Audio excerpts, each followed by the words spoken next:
A big part of gardening for me, especially in the last couple years, has been really looking or being, forward, future thinking and what I want to grow and why. I talk a lot about that in my Choose Your Plants guidebook, where I walk you through why are you growing a garden? Who are you growing it for? What is your goal and your intent? Is it fresh eating? Is it food preservation? Is it both? Are you trying to preserve a certain amount of food for your family for the next year? Maybe you just want fresh herbs so you're not buying them at the store, or fresh greens, questions like that. And a part of the reason that these videos have been so helpful for me is because it allows me to go back and look at the things that I've done and planted in the past years. I am not a great I'm a great note taker. I'm not a very good recorder of information. And this has been a great way for me to be able to record the things that I've grown, how many plants, what has been successful and what hasn't.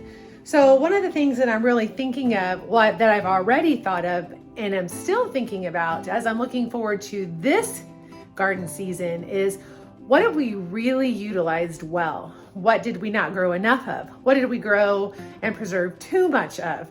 And I've had a couple instances in the past few months that have really helped me to appreciate the fact that I put away so much food this past summer, and to also see what we really need a lot more of.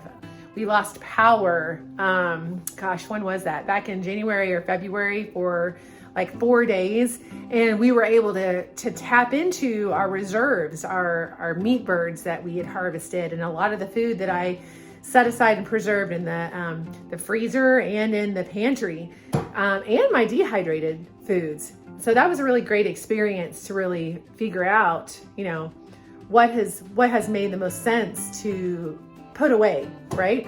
The other instance that's been really helpful is just being on a really tight budget. There's some things that we really want to do moving forward, but in order to do those things, we have to be really tight on our budget and say a no to a lot of things. And that's been really hard in ways, but it's also been really eye-opening and growing and stretching and helping. And when I say growing, stretching, that means growing and stretching as a person, and growing and stretching like in the kitchen and what I can do with what I already have. It's been a really great experience to be like, I have all this food that I have saved, that I have stored, that I've bought in bulk. Now it's time to use it. Now it's time to really put those things into action. And even though it's been challenging some days to not just have something to grab and go, it's becoming a great learning experience for my cooking abilities, for my abilities as a cook, I should probably say, for the things that I've stored. Like, what can I really do with those? What are the different ways that I can utilize them? And even just today, and I'll show you in a second, I went out to my freezer to really look through and see what I have that I can be using right now, so I don't have to be going to the store. And it is amazing what you can do with little, and if you really allow yourself to get resourceful and creative. And that's really kind of like our goal here. And for being self-sustaining is, obviously growing our own food, whether it's meat or produce, and then really just learning how to live off our skills and the things that we've grown in, and not being so reliant on having to run out to the store all the time, or spending money that we really don't need to spend. I mean, how many times do we throw out food that we just bought and never used, or things sit in our pantry for months on end because we just don't feel like figuring out how to use it? And I just can't do that right now. I really do have to use what I have. And I encourage you guys to try it as well, whether you have to because of your budget, or because you can lose power, or just as a test of your resources and your capabilities. So let me show you what I found today in my freezer and some of my plans for using it.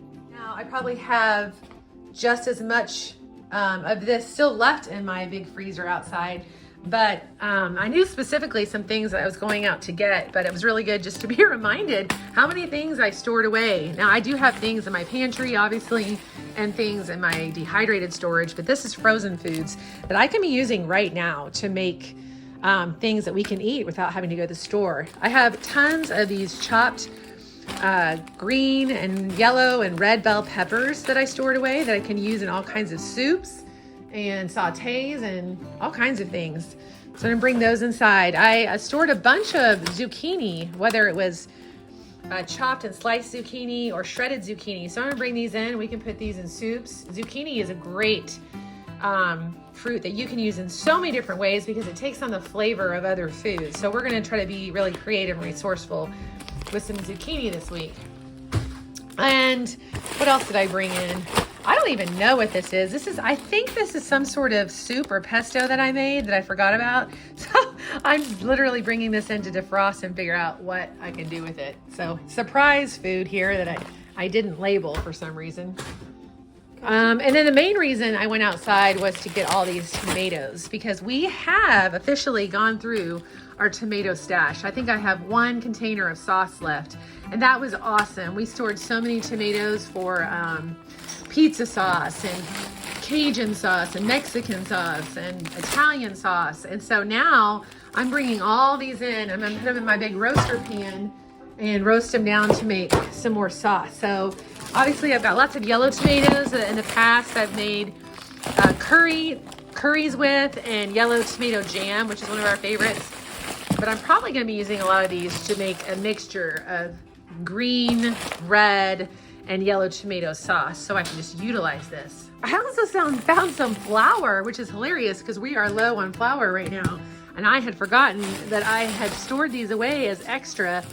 So I can bring that in house and we can use that, which is great to know. Yeah, so all these tomatoes, I'm gonna put the red ones and the orange ones in first, and then we'll see what we have left. Maybe I can even get 2 batches. Some blanched cabbage. I have a bunch of cabbage out there that I can put in soups. And again, more shredded zucchini that we can use for everything from breads to scones to desserts. I mean, you can use zucchini in so many different ways. And I found some meat that I forgot I have, so that's exciting. It's always exciting to find meat. I know we've got lots of chicken from our chicken harvest, but I was excited to find some meats too. So the purpose in me showing you all of this is just simply to say, number one, you can do so much with so little. And I'm talking about this in my garden videos of, ways that you can grow in smaller spaces and still grow a lot of food that you can use over the winter. And now it's, late March and we're still using the food that I put away. And then just not letting things go to waste. In my pantry, I have so many things that I could be using. I just have to be creative and resourceful and think beyond what I'm used to using certain foods for. So I've already taken my pantry storage down to 1 shelf. I did have 2 shelves, and just because it's hilarious, I painted this room when we had 2 shelves here, and it was so heavy I couldn't move the shelf. So now I can paint the spot where the shelf was. But I have 1 pantry here left. And so I'm looking at these foods and really deciding how can I utilize these and make these useful again, so I'm not spending money that I don't need to spend. So I'm using things that I have on hand. I just really challenge you to do that, whether it's things you have now or as you're planning forward with your garden. Be thinking about things that you enjoy, that your family enjoys eating, that you use a lot of. I mean, for us, it's definitely tomato products. I am trying to grow a ton of tomatoes this year, specifically for the reason of canning lots of sauces and diced tomatoes and pizza sauce and the things that we use on a regular basis. And I made a bunch of ketchups and salsas and barbecue and mustards and things like that this past year that we're trying to use instead of buying those condiments at the store. So that's been a great resource to have. And I did a ton of pickled cabbage, which we've used in like salads for slaws and things like that. Been really easy to pull out. And the other thing I want to get better at is canning meals, canning soups and things that I can literally just pop out of the can and heat up, and there's a quick meal. So that's something I'm going to be working on doing here in the next year, is getting better at canning those items, which will really be a time saver. So that's kind of what I'm thinking through as I'm preparing for the garden this year. What can I be using? The foods that I'm growing or the foods that I have, what makes the most sense for us to spend our time and energy in our land and our property on. So be looking forward to those kind of things in the video. But right now, I'm going to cook me down some tomatoes and make some more tomato sauce.